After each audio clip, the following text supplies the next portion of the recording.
Bonjour chez vous, amis téléspectateurs de la Voix Sainte Télévision.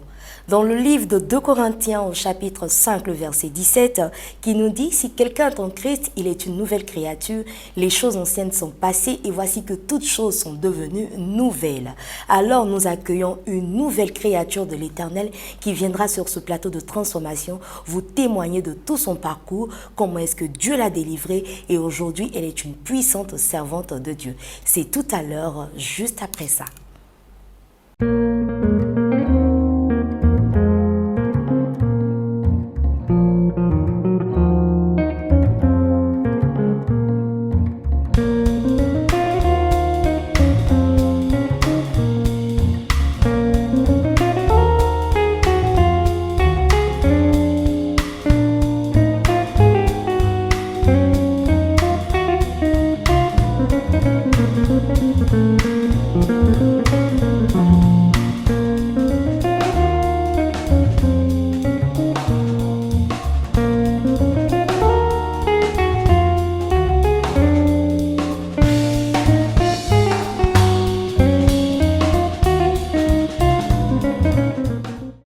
Shalom encore à toutes ces personnes qui viennent de nous prendre en marche.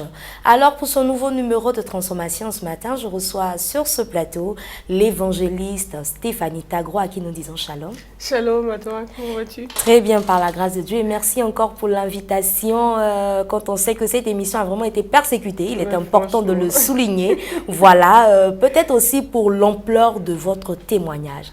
Je pense que c'est toujours comme ça. Quand il y a quelque chose de bon, surtout quand on doit proclamer la parole de Dieu, il y a toujours des choses pour contrecaler franchement, la parole de Dieu. Franchement. Et moi, je pense que c'est parce que ça doit glorifier le nom de Jésus. Donc, toutes ces choses, encore pour glorifier le nom du Père, de Jésus-Christ de Nazareth. Amen. Donc, je dis Amen à ça. Alors, qui est Stéphanie Tagro? Stéphanie Tagro, je vais entre griffes. C'est moi. je suis BT, j'ai 4 enfants et je suis aussi manager de chantre et aussi dans la com comme toi, mais derrière Facebook. Voilà, je peux dire ça. Voilà, c'est Stéphanie Beauzieux avant. On n'est pas encore arrivé là-bas, je suis tellement pressée de rendre mon témoignage. Voilà, c'est moi, c'est Stéphanie, c'est moi, c'est tout ce que je fais dans la vie. Je suis manager de chante, comme je l'ai dit tout à l'heure, et puis aussi, j'annonce l'évangile dans les rues. Voilà. Effectivement, parce que j'ai plusieurs vidéos de vous en train d'évangéliser dans les marchés, mais bien avant, on va y arriver. D'abord, qu'est-ce qui s'est passé avant? Quelle est votre petite histoire? Ben, mon histoire, ça date de quand même, il y a quand même des années. Depuis que j'ai l'âge de, je peux dire, 23, 24 ans, mon père, il est décédé. Et c'est là que tout a commencé quand j'ai perdu mon père parce que j'étais tellement attachée à mon père et il y a quelque chose qui s'est passé parce que il est mort. Et on dit souvent que le papa s'entend plus avec la fille. Et moi, c'était le cas. J'étais la seule fille de mon papa à l'époque. Et j'étais tellement attachée à mon père, quand il est mort, il y a quelque chose qui s'est passé. C'est comme si le ciel était tombé sur ma tête. Et c'est là que j'ai commencé à faire beaucoup de choses. Je suis rentrée dans l'alcool. Je suis rentrée dans l'alcool parce que je cherchais l'amour. Je cherchais l'amour du père. Et j'ai commencé à boire en désordre. Et j'étais tellement seule que j'ai commencé aussi à sortir avec des hommes en désordre. Et parce que je cherchais toujours l'amour. Chercher à combler un vide. Je cherchais à combler un vide. Et je peux dire que c'est pas facile. C'était pas facile pour moi à l'époque parce que j'étais à la recherche de quelque chose. En fait, je ne savais pas que c'était Jésus que je cherchais. Parce que j'étais perdue, je cherchais. Moi, je pensais que si en m'attachant à un homme, en donnant tout l'amour à cet homme, j'allais recevoir. Même en amitié, c'était pas bon. Parce que les gens ne me comprenaient pas, on trouvait que j'étais trop gâtée et tout. En tant que je cherchais l'amour, donc ça ne pouvait pas marcher. Et ensuite, quand ça ne marchait pas, je me suis dirigée vers les femmes. Et j'ai commencé à sortir aussi avec des femmes. Et là, je cherchais encore l'amour. Les gens se diront, mais tu cherches l'amour comment en sortant avec les femmes? Mais vous ne pouvez pas comprendre, quand le diable veut te malmener, il t'emmène même à faire des choses que tu ne peux pas imaginer. Tout à fait. Et je suis allée vers des femmes, tout ça. Je sortais avec des femmes. En fait, je ne me ressentais pas là-bas, mais j'étais à la recherche de quelque chose. Et je l'ai su plus tard, quand j'ai accepté le Seigneur, que c'était l'amour que je cherchais. Parce que je ne comprenais pas pourquoi les gens... Parce que je donnais tout mon amour à quelqu'un. C'est-à-dire, par exemple, je sors avec toi, je te donne tout mon amour. Et en retour, ce n'était pas l'amour que je cherchais, puisque mon père m'avait tellement aimé. J'étais la seule fille de mon papa. Ceux qui me connaissent, ils savent combien de fois mon papa me gâtait. Je dormais même avec mon père. C'est moi qui décidais quand est-ce qu'il va aller au travail.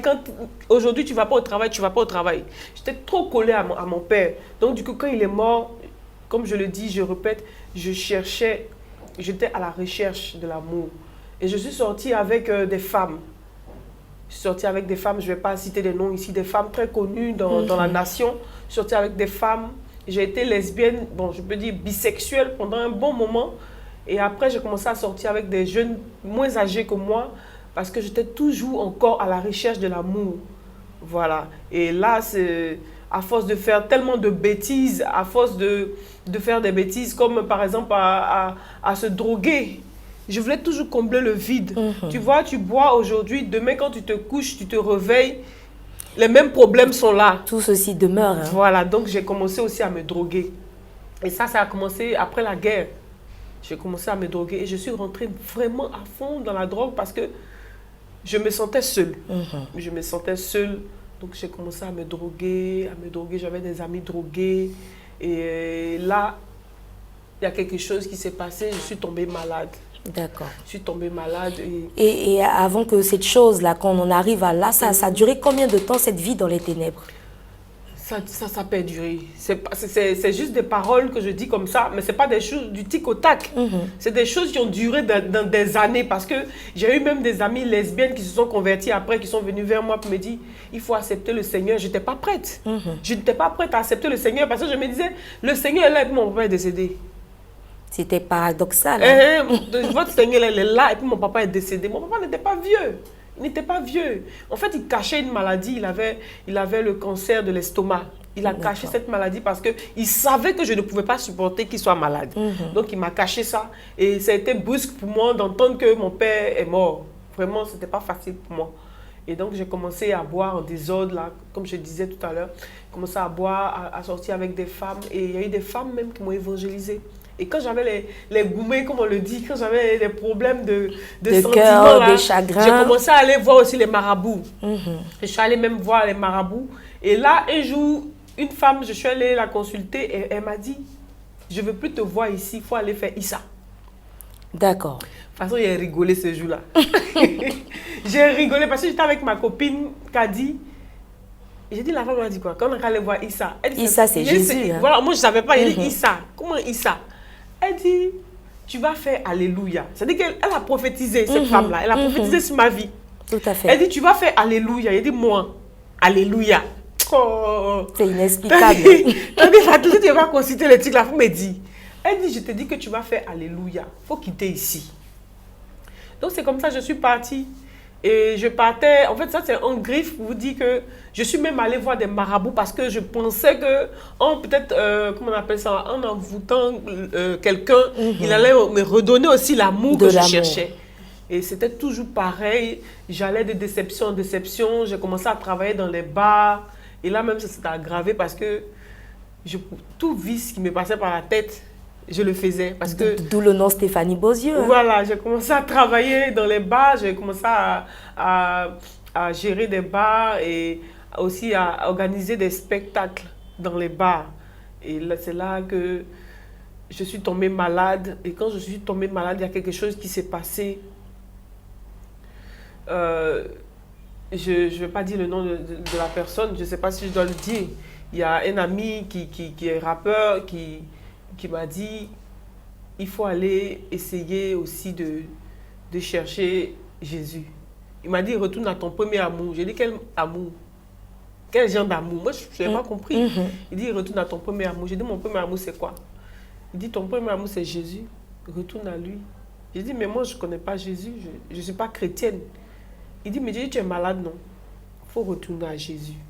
Et c'est là-bas, tu as essayé partout, on t'a emmené dans les hôpitaux, ça n'a pas pu marcher, il faut retourner à Jésus. J'ai dit ok, mais moi je ne connais pas d'église. que je n'irai pas dans les églises où on adore les statues là. Si c'est pour aller là-bas, c'est pas la peine. Je n'irai pas là-bas parce que je ne lis pas la Bible, mais je ne peux pas m'arrêter devant une statue pour l'adorer. Je ne peux pas aller là-bas. Donc comme ça, il m'a orienté chez une servante de Dieu. Et c'est là que j'ai accepté le Seigneur. Waouh. Voilà, c'est là que j'ai accepté le Seigneur. Et ma vie a commencé, j'ai commencé à prier. Je veux bien qu'on s'arrête sur ce point de l'acceptation du Seigneur. D'accord. Comment ça s'est passé? Comment est-ce que Jésus a opéré ce si grand miracle là où personne ne s'y attendait? Bon, il faut préciser aussi que avant toute chose, il y a des hommes de Dieu qui venaient à la maison parce que il y a des hommes de Dieu qui venaient parce que j'étais chez ma maman. Il y a des hommes de Dieu qui venaient chez ma maman pour dire que j'allais être folle. J'allais être folle. Il y a plein de prophéties qui avaient sonné. Et des hommes de Dieu venaient à la maison que je refoulais. Je refoulais ces hommes de Dieu. Je ne voulais même pas entendre. Quand quelqu'un vient me dire Jésus, il dit tu m'emmerdes. Vous êtes là pour escroquer les gens, vous emmerdez les gens, Jésus, Jésus. À chaque fois, il venait à la maison pour donner des prophéties que j'allais servir le Seigneur. Non, il y a plein qui sont passés, Et je suis sûre que c'est ces personnes-là qui ont intercédé pour moi dans le secret parce qu'ils avaient la conviction que moi, j'avais un appel sur ma vie. Et j'ai oublié de souligner que quand j'étais malade, je pleurais une nuit et puisque le chanteur m'avait parlé, l'artiste m'avait parlé le rappeur, il m'avait parlé de Jésus. J'ai dit, mais on dit que tu es, ça c'est dans le secret maintenant, on dit que tu existes. Moi je suis malade, moi je suis n'importe qui. Il y a comment ma vie est. Que dis-tu de ma situation? Oui, toi tu dis que tu es Jésus là même, là, tu es où même?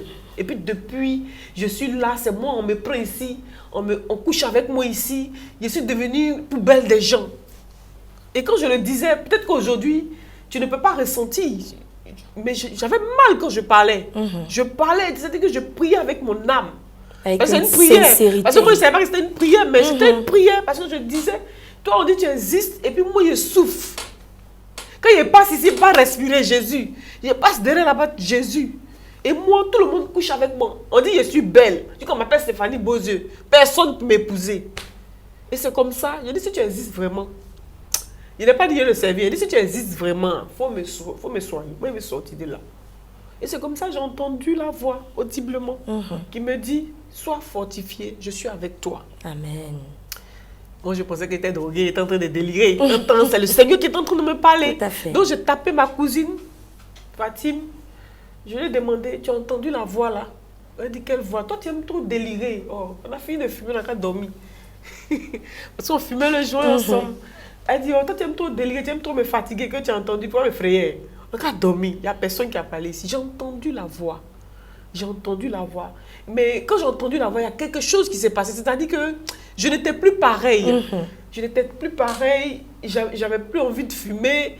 Mais il y a quelque chose qui me retenait. C'est-à-dire, je n'ai pas envie, mais je ne sais pas, j'étais poussée par un truc.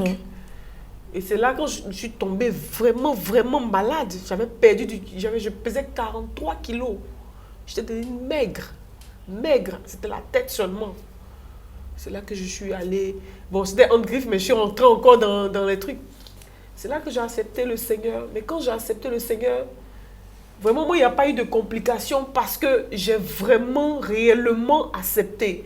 Quand je dis à la servante de Dieu que j'accepte le Seigneur comme Seigneur et Sauveur dans ma vie, parce que je crois qu'il peut me guérir, elle m'a dit, tu es délivré. Au nom de Jésus. Elle m'a dit, tu es délivré. Et j'ai cru en cette parole. J'ai cru parce que depuis déjà même près de plusieurs années, il y a des hommes de Dieu qui passaient chez moi, qui me disaient que j'avais un appel. Et j'ai commencé à me poser des questions. Quand j'ai commencé à lire la Bible, j'ai commencé à me poser des questions.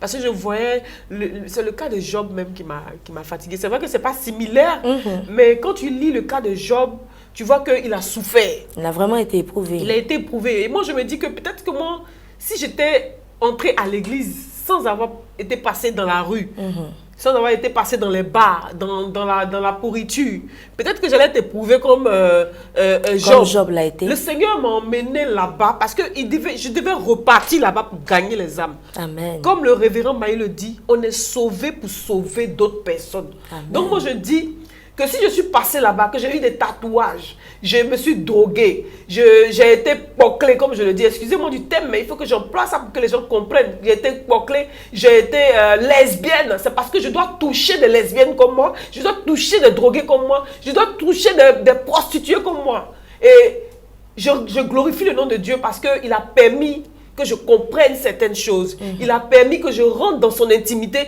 et je comprenne certaines choses. Le Seigneur, quand je suis arrivée, à force des enseignements, on m'a demandé, on priait, on dit, quand tu viens à Jésus, il faut demander ce que tu dois faire. Je demandais au Seigneur. J'ai dit, Seigneur, tu m'as appelé depuis ici dans le monde là-bas. Il faut venir à Stéphanie Tagro. Il faut venir à... Et si je venir là, voilà, me voici. Tu veux, il fait quoi? Il m'a révélé que je devais annoncer l'évangile. C'est là que j'ai compris que tout ce parcours-là, ce n'était pas facile. Et les difficultés là, c'est parce qu'en tant que servante de Dieu, serviteur, il faut avoir le moral haut.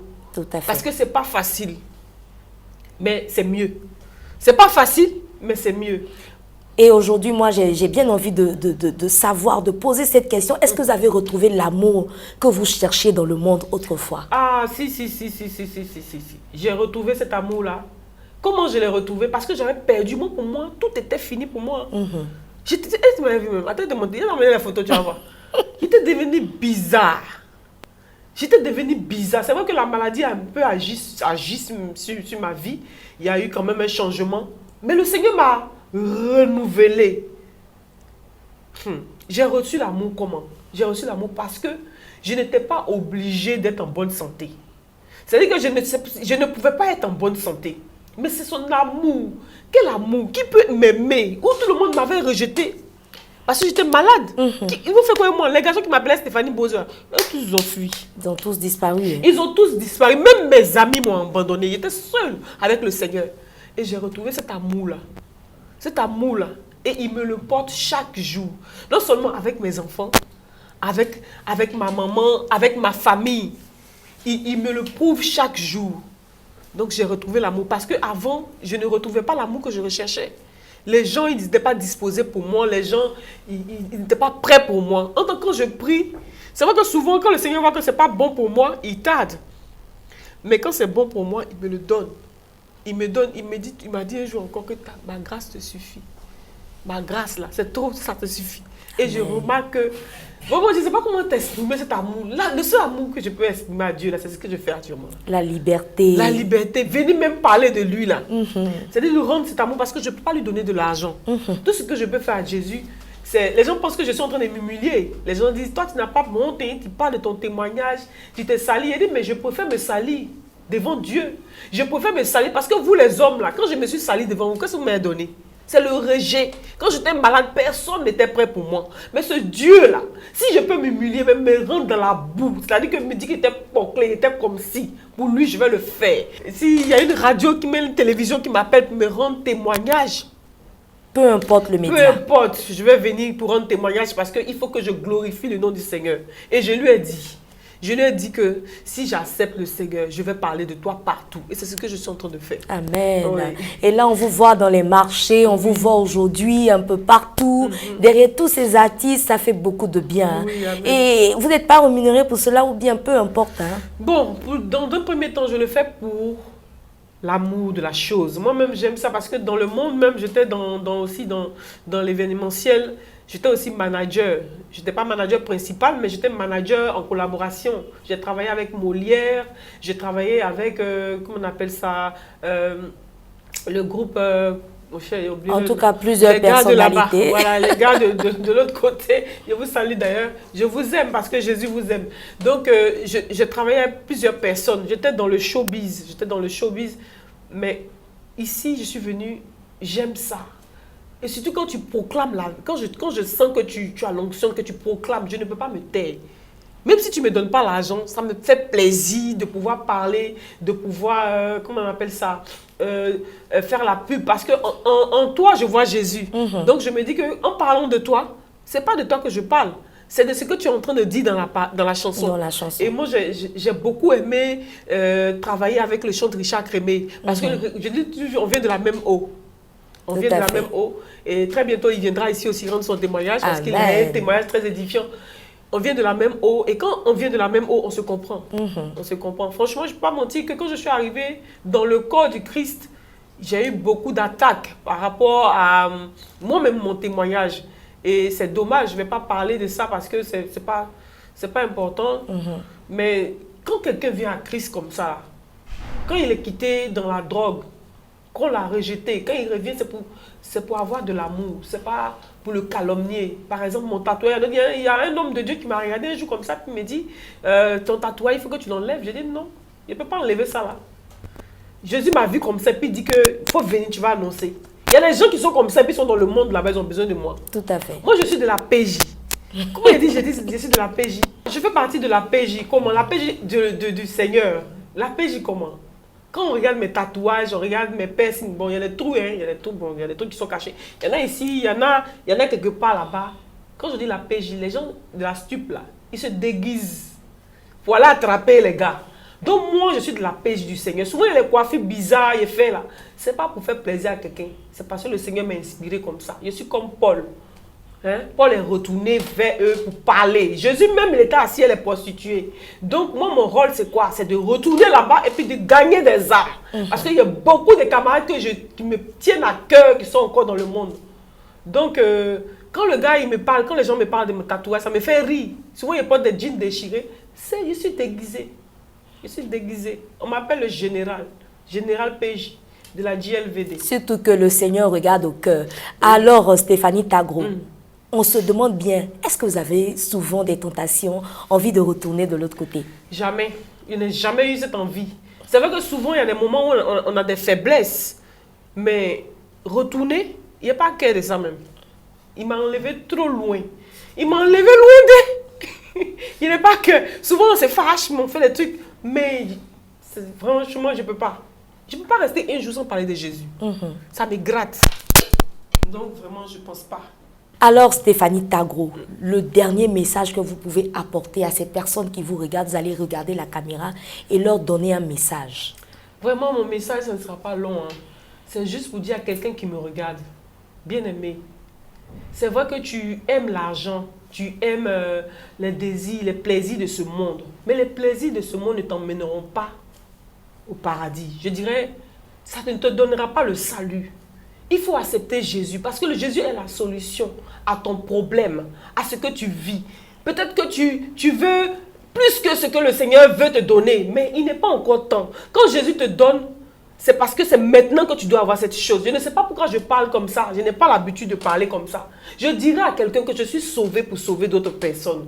Et toi qui m'entends, toi le drogué, toi la prostituée, accepte le Seigneur Jésus parce que la drogue ne va pas te donner d'hériter le royaume des cieux. La prostitution, peut-être qu'actuellement tu roules dans les cylindrés, tu es dans les grands coins en train de boire champagne, mais shampoo là, ça va te gâter. Et puis demain, tes amis ne pourront plus avoir accès à toi. Comme moi, j'ai été dans le monde drogué. Personne, sauf Jésus, a entendu mes pleurs et il est venu à moi.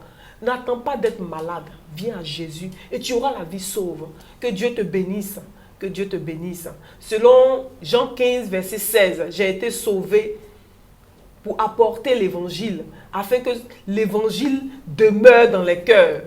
Que Dieu te bénisse. Amen.